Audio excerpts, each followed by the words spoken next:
Hello, and welcome to the Iaconian Archives. I am the archivist, your host and reader. In this episode, I will be sharing an excerpt from Capitulation by author Jarakrisafis, a tale of mental torture from the Shattered Glass universe.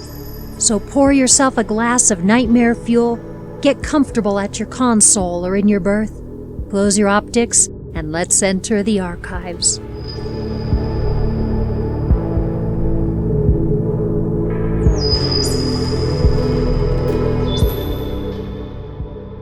I don't know how long I spent curled up in my corner. It can't have been that long before Ratchet dragged me out, remarking that I was being a coward.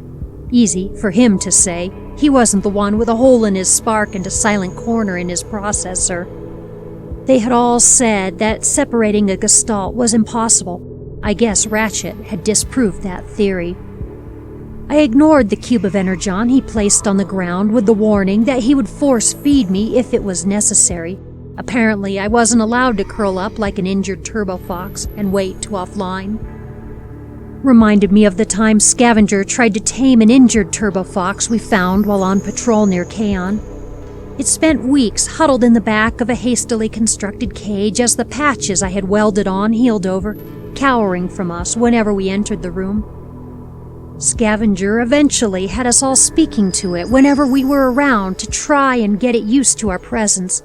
He made it a nice cage, with room to move about and a boarded-up area to make a den in with some soft rags. And he spent a lot of his off-duty time with it on a leash. The first few times it was a whirl of turbines pulling at the restraint as it zoomed madly around seeking a way out. Over time it got used to him, stopped trying to escape. He even managed to have it eating out of his hand. But there were still times when it would sit in its cage, hunched up, peering through the bars. We wondered if it remembered what it was like before. I think I finally know what the poor thing felt like. No matter how nice a cage is inside, the bars are still there. It escaped when the base was attacked one time. Scavenger was devastated for weeks, kept waiting outside hoping it would come back. We tried to tell him that it wouldn't, that it was a wild turbofox, not some pampered cybercat, and dying in the back alleys of Kaon would be preferable to living in a cage.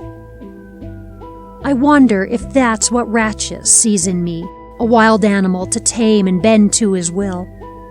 If he does, he better remember I'm not too different from one. Snagging my energon cube, I ignored his smirk as I felt my energy levels rising. If I see a chance to escape, I won't hesitate.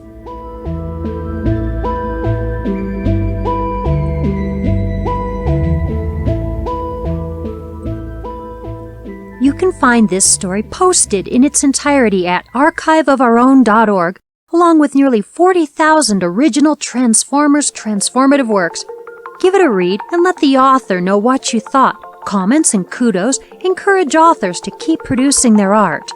Please share this channel with other Transformers enthusiasts. Subscribe and you'll know when new videos are posted. As always, comments and suggestions are welcome below. If you would like to suggest a story for reading here on the Iaconian Archives, please view our video From the Archivist, suggesting content, and you could hear me read some of your favorite Transformers fanfiction.